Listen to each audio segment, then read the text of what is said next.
Okay, it's Wednesday. Wednesday ngayon, gawa tayo ng fruit salad.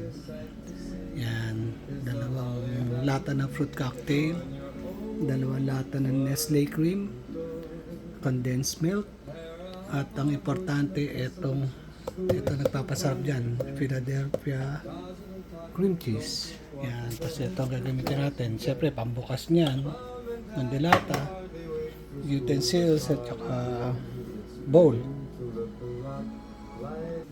So, kailangan ito, dry na drain to. Dry na dry. Okay? Para hindi masabaw. Lagay natin to condensed milk sa lata. Okay, itong Nestle cream, nilagay ko na to sa rep. Mga 2 days na. Mas maganda to pag malamig. Yan. Buhos mo dyan. Yan, pangalawa to. Pangalawang Nestle cream. So, lagyan natin ito. Halos isang buo to, lalagay ka na to para mas malasa. Lasang cream cheese. Sarap yan.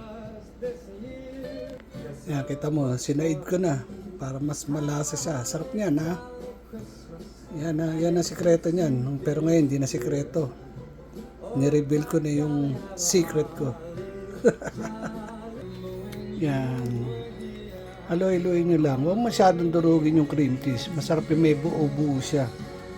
Yan. Pagkatapos siya, lalagyan na natin yung fruit cocktail na sinala natin. Tara, lagyan natin to sa lansalayan.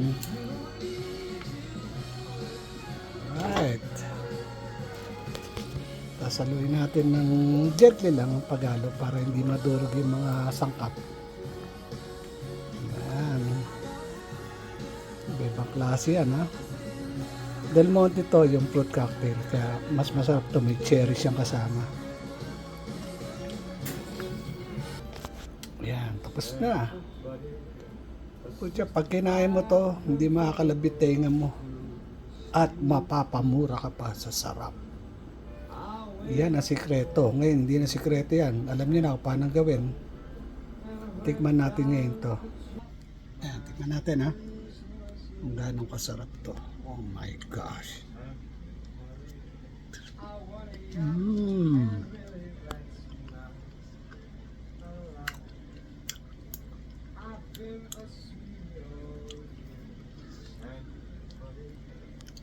Wala akong masabi.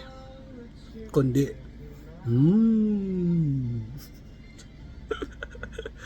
Alright. God bless you all. Happy Wednesday to all.